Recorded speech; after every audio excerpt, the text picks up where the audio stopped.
Welcome back, MixTapers. I, as always, am your host, Punky Bruiser.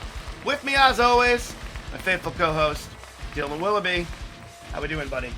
Oh, we are doing all right. Almost 3 weeks into Same Shirt September, and I'm a little sweaty, but we're living large. And I'm sleeping in my own bed tonight. So. Honestly, that thing's looking a little crusty. I'm not gonna lie. It's not crusty. It's still smooth. You've been It's wheezing the still juice soft. all month, and you're It's looking good. super okay. gnar and mad crust. All right, that's just how it is. All right. I think it looks good, and it's still. It is a good look It's if still you comfortable. wash the shirt. You've been wearing it for 20 days straight, and you haven't been showering. I showered. We've talked about this. I've showered. And you put on a dirty shirt, which eliminates the shower. Like, it's, come on. All right? It's like taking a showered with shit the shirt after on, taking man. a shower. It's useless. You're putting on a dirty shirt. It's the I same shower thing. with Oh the my shirt, God. so I don't the want shirt to gets argue with washed you. with my body. I don't want We to argue wash with you. We together. do this every week. Oh my God. We're going to embarrass ourselves in front of the guests. We got to do it after the show. Okay? We'll do it after the show. Let's agree All that right. I'm correct. Hey, MixTapers, I'd like you to help me in making some noise for our featured guest of the week. Please help me in welcoming Paul and Rob from a second story window. God, you're a hard band to introduce like that. It is. From. Yeah. From. We're from a second story window. Wait, we're from. We're from, comma. It's not an easy one to do. No. I've run into that when writing emails before. Hey, this is Paul from. I was like, Yeah. come on, man. Hey, this is Paul from a second story window. Thank you so much for coming to hang out with us tonight. Absolutely excited. For the MixTapers at home that may not be familiar, please introduce yourselves and tell us a little bit about the band. I'm Paul Misko. I play guitar in the band. I'm Rob Hileman. I also play guitar. I'll tell you about the band. Oh, you want more?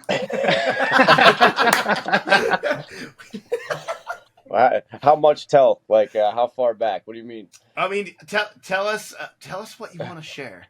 I mean, I feel like Troubadour really opened up like the opportunity here for us. We got to a deep emotional level. I mean, as deep as you want to go. How far back do you want to go, bud? Right on, man. Well, I'll start, I guess. We actually first the original like sort of bones of the band started in 1999. In like Northeast Ohio, Western Pennsylvania area. Kind of started as like a super like weird kind of spooky nu metal kind of band, actually, and we played locally for quite a while and did for a couple of years we did shows in the area and things like that, and then started our music taste started to change, and we got into some other things and going a different direction. And that's when I think what everyone knows as our first sort of release, Not One Word Has Been Omitted. That was originally something called the Cassandra Complex that we had done. And then when we met a guy from the Red Chord that started Black Market Activities, they had taken that, we remastered it, that kind of stuff. And then that's kind of how we started. But with that Cassandra Complex EP, the bass player and I, we would basically post on Lamb Goat. Anyone who wants to hear free music, write your name, your address here, and we'll send you one. So in between everyone calling us losers and saying that they wish we would die, we received a few addresses. Gotta love the internet. And and we started to send out demos like all over the country. We would just me and the bass player. We just sat in the living room and in his mom's house, and we just packaged up hundreds of these things, and we just sent them out to whoever asked. And that's how we initially began like getting tour dates. Like people would email us from San Francisco and Colorado, this and that, and say, hey, you guys should come play there. And we would be like, well, yeah, we would love to do that, but we don't have any money or anything like that. So, but that's how it started. We just kind of made a network, through that demo, and we just said, the hell with it, let's do it, and we made a phone book sized binder of MapQuest directions, for all across the country, and that was our first tour. That was our first tour, like to actually get out and play music live to people. So that's a start of some of it. There's so much, you know. Well, there's a lot of years to unpack. I mean, you got over a 20-year history as a band. And I gotta say that, because for those of us, you know, that are, you know, older, it's very smart at the very beginning of using those forum sites like Lambgoat to be able to connect to people. Like, hey, do you want free music? Check this out. Same with like the MySpace days when you could actually put stuff online. But before that, really hard to find a way to get a distribution platform. But that's so clever. Just be like, you know what? Whoever wants a demo, we're just going to send them a demo. Here, it's like, send me your name and address, and then perfect. And then, of course, with those early days, I mean, trolls are always everywhere, so that's so fun. Early internet was we'll feel the landmine. I'm not sure how many of those. Yeah, some of those probably just went to like people's houses that were like, "What the hell is this?" somebody's grandma got it, you know, like. But yeah, that was the only thing we could think of to do, really, you know. Because MySpace came a little bit later, not much later, but you know, a little bit after that, and then that really, like you said, that really, I think that changed music in general for a lot of bands, you know. That was your website. Like, we didn't have a website at that time. Yeah. We might have had a weird one for the other band, like a angelfire/.cjb.america or something, you know. Oh, the classic Angel Fire site. But I mean, MySpace was that great opening platform for so many bands. I mean, that's when I realized that there was much more than I had thought. But that was also like a combination of going to like some local shows and actually seeing the Red Chord and Dillinger on tour together, or being here in Maine, and just like having that advantage of those, like seeing those types of bands. It's like, God damn. And but like that, I was like, wait, how do I find more of these types of artists? And that was the early MySpace days, which led me to, you know, bands like See You Next Tuesday, and then you guys. And it was so exciting because they were finding like mathcore bands and deathcore and grind and stuff like that, and it was like really like in every area was really starting to develop their own sound based on some of like the Godfather bands in the area. Let it be for like Converge here in the Northeast, and Cave-In, and then, you know, Colesk in Ohio, and their effect on bands, and same with Botch in, you know, for the West Coast and things like that, which super exciting to see them coming back too, which is fucking crazy. I never thought I'd see wild. Botch friggin' on tour, you know. It's we felt like we were kind of late to the party. Like, everyone was coming back the past year, and we're like, I guess us too. Like, we're gonna join in that. better late than never, honestly. Sure. You know. Yeah. So I'm personally excited because those early days and seeing you, I think the first time I saw you was with See You Next Tuesday and Job for a Cowboy and Doff, maybe. Oh man, I was looking through the Return to the Pit, Rev Aaron's old archive photos this morning with a buddy, and I was like, all right, like let's see how far back. I think the Acacia Strain was on that show as well. So that was a wild time back then. And those were great tours. I told this to Drew when we had them on the show, but that was the first time I saw Ivor Band, and my buddy and I at the time were in college and really excited. We had this really dumb tradition of eating a bunch of mushrooms before going to Palladium, and so oh man, it was a wild time. I was like, God, so I think it was 2005 or 2006, so I was like 21, 22. And it was a wild time, just to kind of stand there in the middle of a pit watching you guys lose your shit, friggin' learning how London got its fog in the early days. And do you still know it? Because I don't. The words, yes, like singing along, but I I gotta say, probably the one that's. If you got any tabs, send them over. Because it's been a bit. You're like, fuck, man. And everybody's gonna be like, man, like, you gonna play anything off from the EP? And you're like, what's up with London? What's up with that fog, bro? That was like, I remember that song blowing the fuck up on MySpace. Like, there was a lot of people like in the metal community were just like, have you heard this song? Because it's fucking ape shit. I think that was the first one we put on there. Woo, man! Even with all the weed, the memory's still good. So in that regard, man, it's crazy. I cannot imagine doing mushrooms and standing in the middle of a pit. That's insane. No, it was a wild time. It was like it kind of was like a Neo from the Matrix experience, because it's just like. And with the duality of that, it was a wild time. It was a stupid tradition. We were young and dumb, but didn't get hurt, not a single time. That's amazing. That's great. And it just had like some of the best experiences. And but so I thought I would share that the first time I ever saw you guys live, I was definitely had ate a bunch of mushrooms in the parking lot before going in. Right on, man. It was a good time. Nothing like doing front flips off from the stage while you're just feeling a little fuzzy.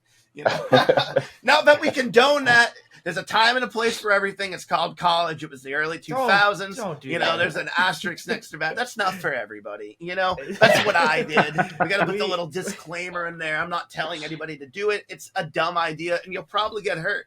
I probably was getting fucking hit left and right, and I didn't feel it, and I think I'm dodging it, and I'm just sitting there like one of those inflatable clown punching bags, and just standing there in the pit. I'm like, this is a good time. This is fucking great. I love this song. You're like, I can't believe I'm not even getting hurt. Yeah, I feel fine. Wake up the next day. God, why do I feel so sore? Got 9 bruises on your arm, a black eye. Whose tooth is this? Not even missing one. Chewing on somebody else's tooth? Oh man! But those old days at like the Palladium upstairs was wild. The no barriers. I mean, how was the reception heading out on that first time with that MapQuest book? Just young, not knowing what's up. A couple songs on the web. What was that like? 'Cause it was the Wild West for mathcore and deathcore and metal then. Yeah. It was fucking bananas in the early 2000s. That was actually really crazy. Not having GPS and stuff like that. I mean, if you're using MapQuest, directions that were printed out, like, you make one wrong turn, the whole trip is done. Like we got lost all the time trying to find, where we were playing and stuff like that. But that time, I mean, we were young and super excited. And I mean, I enjoyed every second of those early days, because it was, I don't think I would have ever been able to travel like that, had I not, been in this band, or, and seeing all those big cities and, places that people all want to go, it was really cool. It was a really cool time. Hectic, crazy, but then like getting to play with some of those bands, and just, I guess, the realization too of going out away from home and realizing like there's people out here that actually give a shit about what we're doing.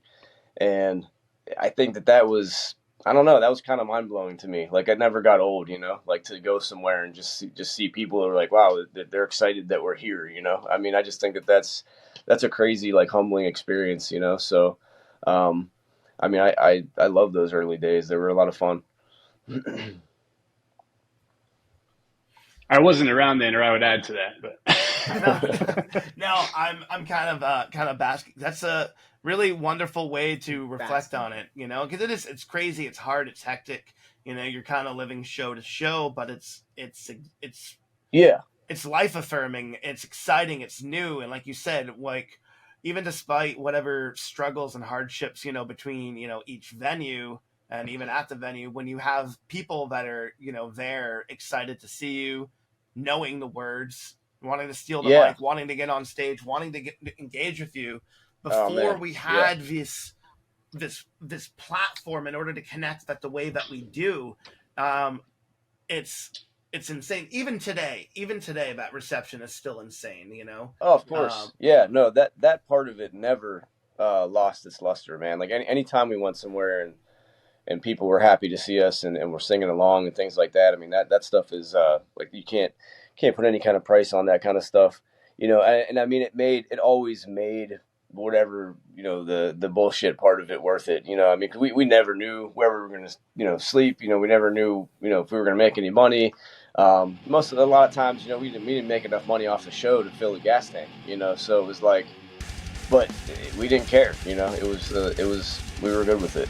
We were good with it because it was that feeling of being on stage and interacting with people was just that's all we were looking for at the time, you know. That's all we wanted. Definitely. I mean, the reaffirmation like of your passion, like knowing like, oh, I'm doing what I love and other people are also loving it is like a constant, overwhelming feeling, and it Huge.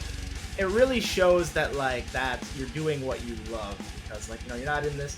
I mean, most musicians, yeah, we want to get paid. We'd love to get paid, but the biggest thing we want is just people to enjoy what we're doing. So yeah, I mean, 100%. The fact that feeling still doesn't go away just shows you're doing everything right, you know. Yeah. Great thing. It really is, you know, and it's interesting. You as a band, you've definitely evolved over a, you know, as far as EP release an album in a short amount of time. The change between Not One Word to Delenda to Conversations definitely showed a willingness to grow and change. And I've always been curious on how was the reception on some of those changes, especially with, like, say, introducing clean vocals. Go ahead, Paul. A lot of people are you know, were purists for, especially at the time, or just they wanted, you know, that brutality and aggression. And I was always curious, how was the reception on the change and introduction to some different styles in the band? I joined the band right when Delenda came out, and so I was in another band. So from the outside perspective, you know, I see all the comments too, and like, you know, they did what? There was 2 songs with clean vocals on Delenda.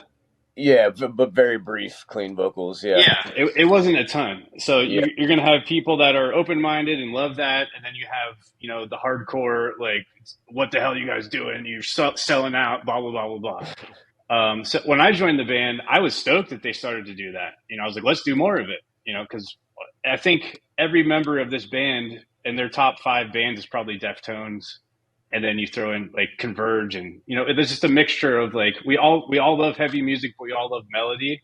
And I think that wasn't a decision to like try to get more fans. It was like, oh, let's do more of what we like. Like, we all listen to this stuff. It was writing songs you wanted to write, not for any other reason.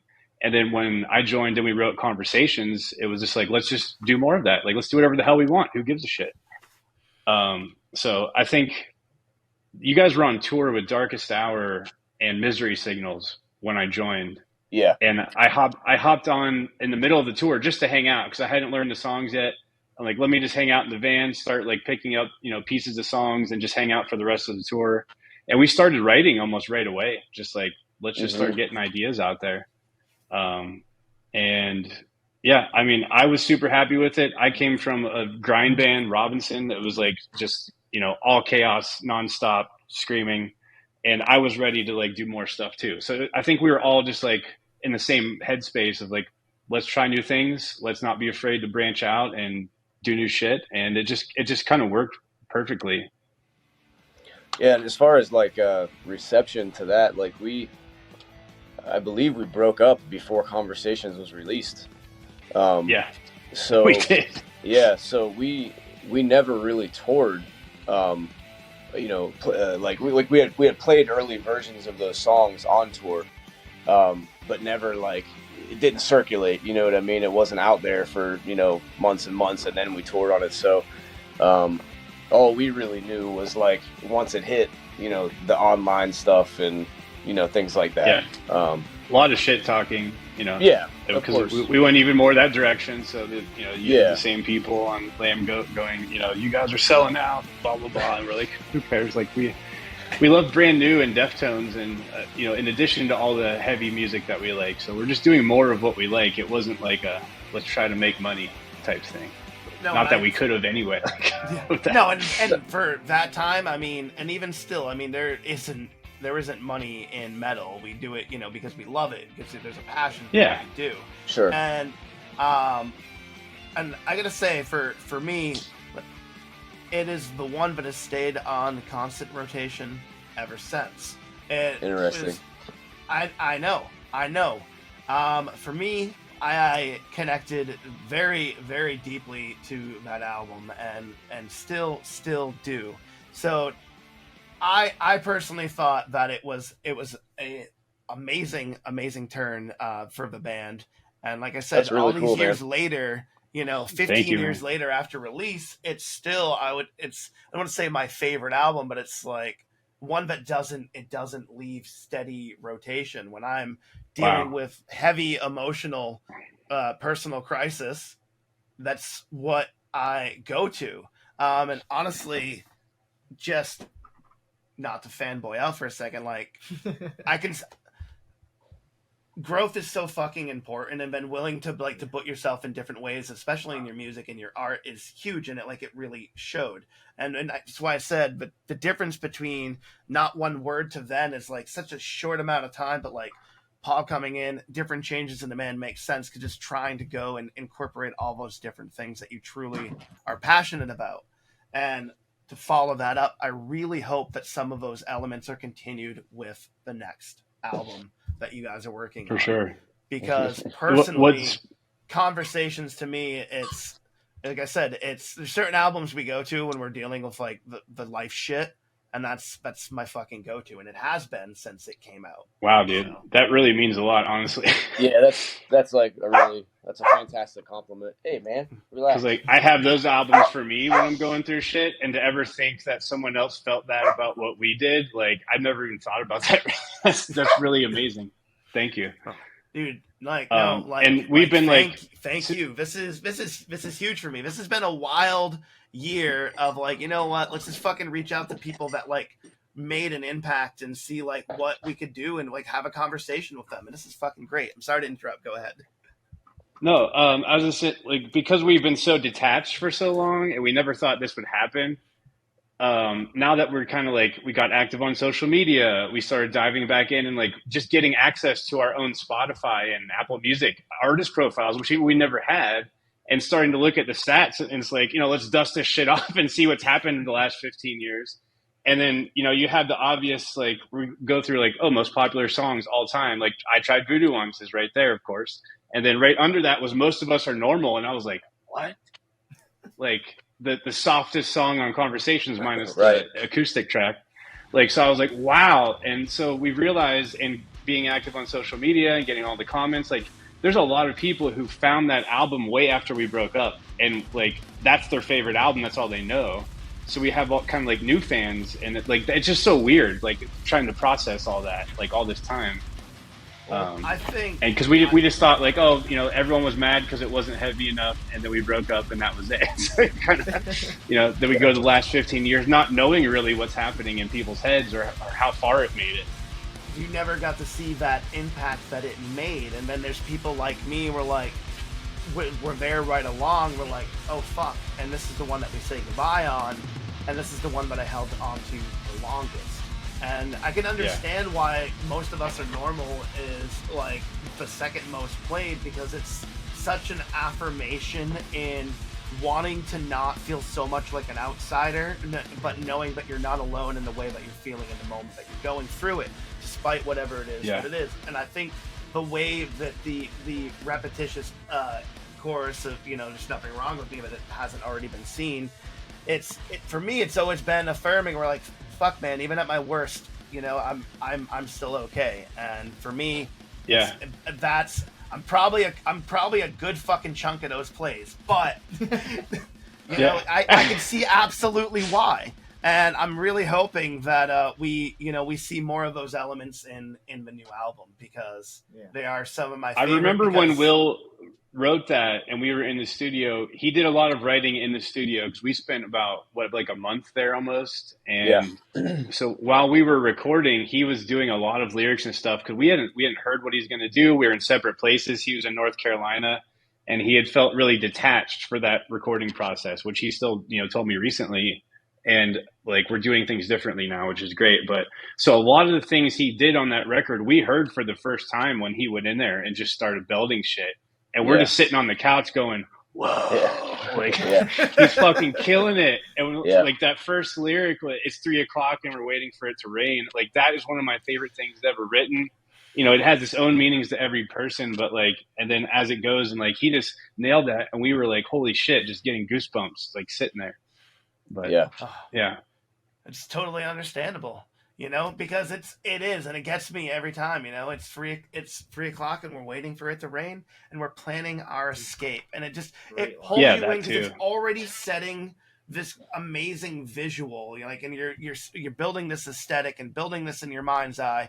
And for me, it's such a very cohesive album, even with all the different things that are being said in it, and that's why I think I've connected on it on such a level. And I think that's why so many people after the fact have found it as well, because it's incredibly diverse. You do have amazing elements of what really made you guys stand out when you first started, but also a willingness to be honest in lyrics, seeming more personal on a different level, and incorporating styles that you hadn't already done, other than say on Ghost on Delenda, and maybe like Morning for Morning, Oh yeah, I forgot about Ghost Over Japan. Yeah, I mean, we had a singer, that we loved his voice, and it was like, oh, we had like, one quick singing part, on Delenda or whatever, and then we had like, Ghost Over Japan and stuff, but it was just like, what, he can sing, and we like it. So why are we not doing that? Why are we not utilizing that? Why are we not building things around that too? Especially because like, what was the only fear of what people might say. So it was like, who cares? Right. Like, let's do whatever we want. Well, it's like you were saying, like you were making music because like it's like something that you guys like, and I always feel like when you're doing something that is something that you want to do more than anything else, not because you have to, but because you want to, it's really gonna shine. And obviously, like, gaining new fans, 15 years after the album came out, like, really shows that like just being honest with yourself is gonna make it easier for others to connect. So absolutely, so true, man. So very well put. Yeah, I think that like the best reason to write a song, and always what I try to do, is like, I just want to create something I'd like to hear that doesn't exist, like something I want to hear. And it's like, no one has done it and combined these things together that I want to have the song that like just to listen to. So I'm going to do that literally just for me, just because I want that to be there in a selfish way. Like, and then if other people like it, like, hell yeah. And I think we did that. Just like, we wanted to create a record that combined all these things and not worry about what anyone says. And, we have our things we go back and change about it that we could have done better or spent more time on this or oversimplified this. So I hear it now, but I still can't believe I listen back to it. I'm like, wow, we did that. Like, that's crazy. Yeah. Well, I think you'll have a chance to be able to find out just how much of an impact you made. You guys are working on a new album. You guys have a reunion show planned for a little bit later on in the year. Was it November 18th? Mm-hmm. I think. Yeah. That's the date. Yes. They got our homies in See You Next Tuesday joining you for that as well. Just super exciting. I think it was only fitting and makes so much sense. Yeah. I think. Yeah, we kind of couldn't do that without them. If you see us like best friends on social media commenting on each other's every post. I love it. Always, kind of been brother bands, but then to come back, it's just like, it feels right. It really does. I'm excited to see it. We're actually trying to see what we could do to make it out there. So hopefully we'll be able to do this in person and be able to see you guys. Because that'd be awesome. That'd be incredible. Appreciate that. If you guys can make it. and Converge the night before in Boston. Wow. That's right. It'd be a reunion weekend from fucking high school. That'd be it's like a dream come overnight true. drive, man. It would That's be crazy. It's either overnight drive or flying. We're figuring it out. Yeah. But me and I'm on the Dylan are way. trying to make it work. I'm Trying on to the make it way. work. So Awesome. I think someone commented on our page, like, why weren't you on that show? And our drummer, Nick, responds, like, we weren't offered that show. We had to tell people we're back. We didn't know if anyone would care. hey guys, I just want to have a quick conversation with you. Yeah. You do like a little PSA. You just fill it with all the second story window puns that you can. Yeah. You know, all the song titles. It's like really ham-fisted in there. Just want to let you know that we're back. Get some really nice. You know, just play. Get the piano for Ghost Over Japan to play in the background. It's perfect. This is the promo. You know, the announcement promo. Mm-hmm. Yeah.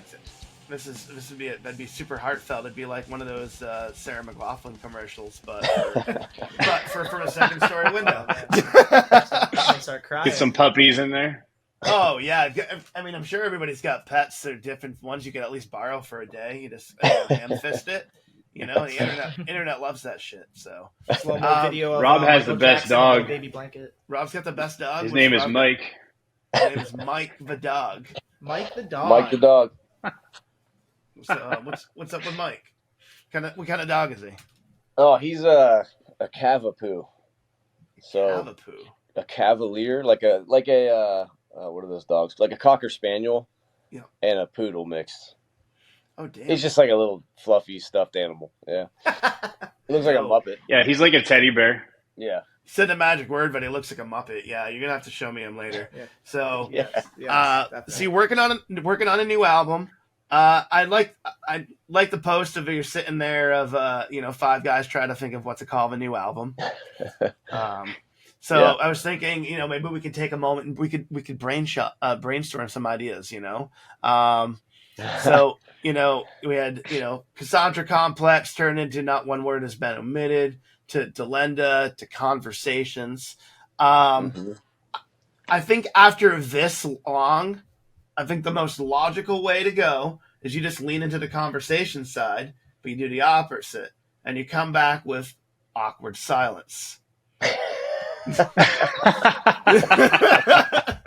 Conversations. It's been a long time. Hey guys, that's it. We're back. Awkward silence. That's funny. Oh, thank you. I thought of that like last night, and I was like, that is actually pretty. I can see right now in my head you're laying in bed and you're just like eyes open. You're like, holy shit. That's it. And we honestly still don't know. We have a couple ideas we've thrown around, but there's nothing even close to that's in stone yet. Yeah. Well, it's at least a song title. You had Conversations, I Awkward like that. Silence. That is a good song title. Title track. Oh man, don't even give 6 minutes of silence. I'd fucking It's cry. 6 minutes of silence. And it's at 4 minutes and 4 minutes 28 in, someone just clears their throat real quick. That's it. That's the entire track. Oh my god, that would be great. So you got the reunion show, and are you just kind of winging it from there? Or do you got plans for next year coming up? Well, we're working with a booking agency now, which we didn't expect to. So that's cool because we don't know how to we're coming back as old guys. Instagram didn't exist when we started. They were booking their own shows before I joined, and then so we are open to doing everything that we can as possible. Everyone besides me has kids now, and Rob and Joe own businesses, so it's tough to do the full-time thing. So we're looking at weekend warrior stuff, festivals when we can, and just whatever we can make happen, because like you said earlier, with all of us being spread out, that's tough too. So rehearsal, we got to fly in 2 guys and then play for a couple of days and then go do whatever we're going to do.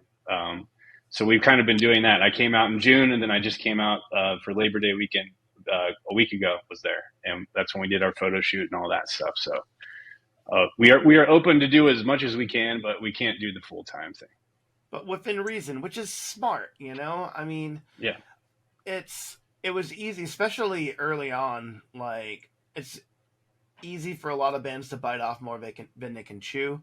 And like tour gets hard, especially if you go beyond 10 dates. Like it starts to get really difficult the further you get and how far you It's a you get lot. from home. It's a lot.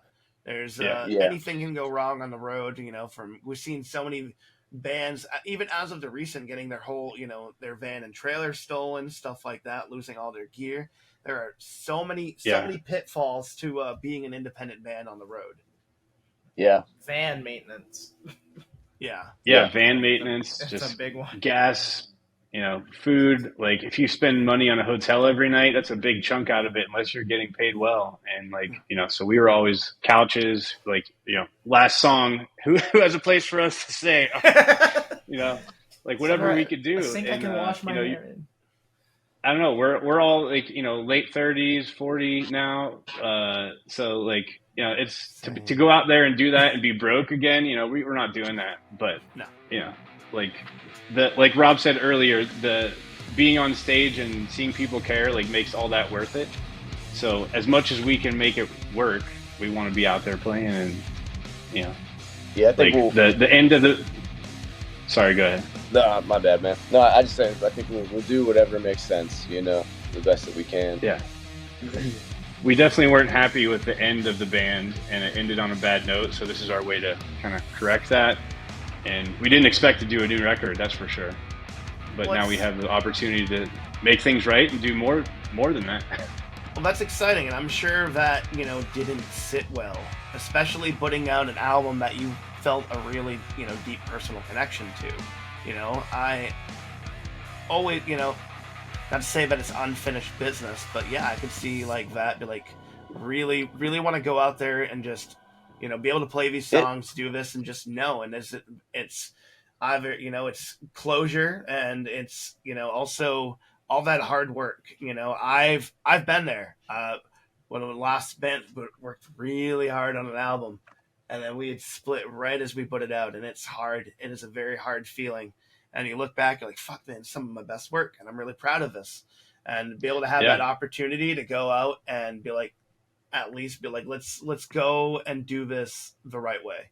That's got to feel if that gives you any good. indication of how bad things were for us, that we had a record coming out and we said, we're done before it came out, like right before. Like that's like we were burnt out, we were beat up, and we weren't getting on the right tours, and just like that's the frame of mind we were in after putting in all that work for months and months and months, writing, doing pre-production, going to the studio, spending a month there, being super happy with the outcome.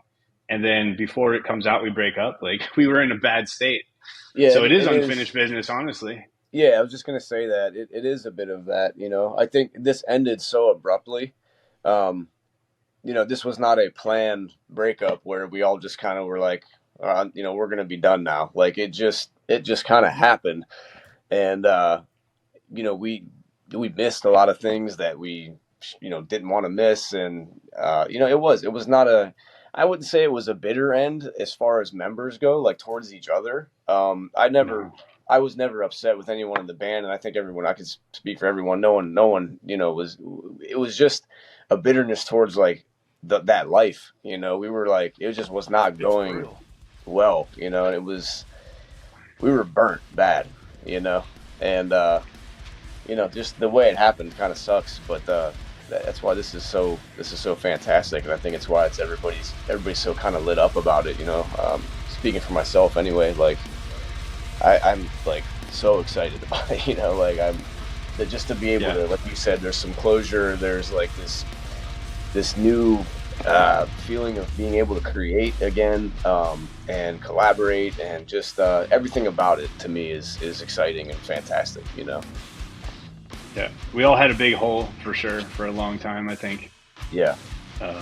And to fill that again and like do it with the same lineup that we stopped with, and pick up where we left off, and all the woulda, coulda, shouldas over the years, we can address those and do whatever the hell we want again, and pull inspiration from every album and new stuff, and like it's really cool. It feels very freeing because we don't have to do anything. We're doing it because we want to.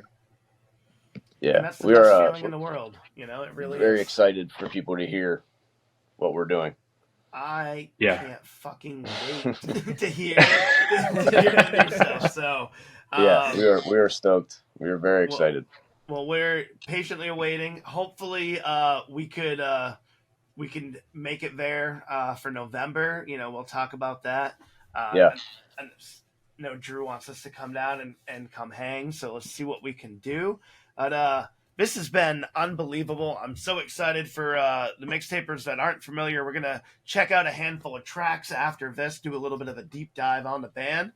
I want to thank you so much for coming to hang out tonight. Please make some noise for Paul and Rob from a second story window. Thank you so much, guys, for coming to hang out. Thank you. From. Thank you so much. Thank you very much. It's been a pleasure. Yeah, it's a pleasure, man. It's fucking fantastic. And God, such a From the band. Yeah, from the band. Yeah, from the band, comma, a second story window.